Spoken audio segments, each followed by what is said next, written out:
ជាសុផាស្តាគាត់មកខនសើតជុំនេះ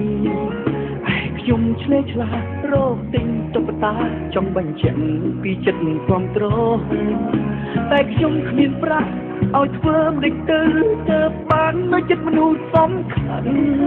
ចង់បងឲ្យប្រាប់ពីចិត្តស្រឡាញ់ប្រាប់តាមត្រង់ខ្ញុំគឺជាហ្វេនខ្ញុំពិតគឺ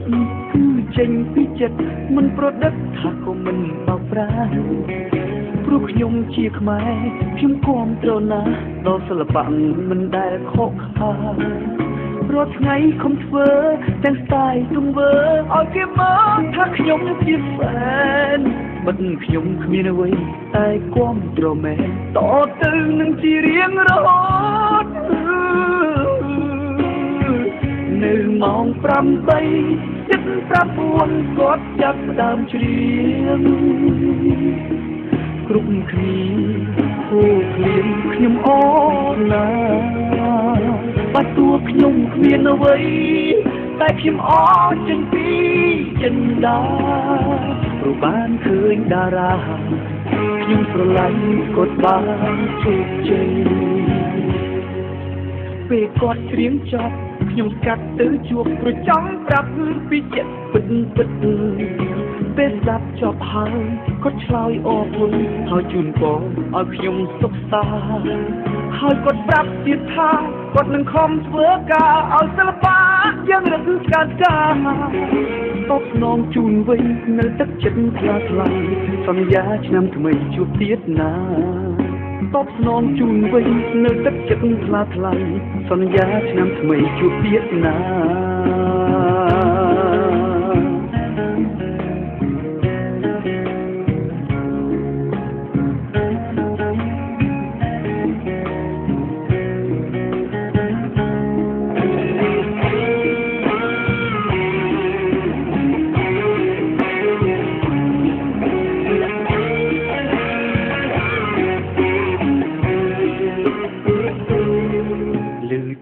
តារាជាសុផាស្តាគាត់មកខនសើតជុំនេះ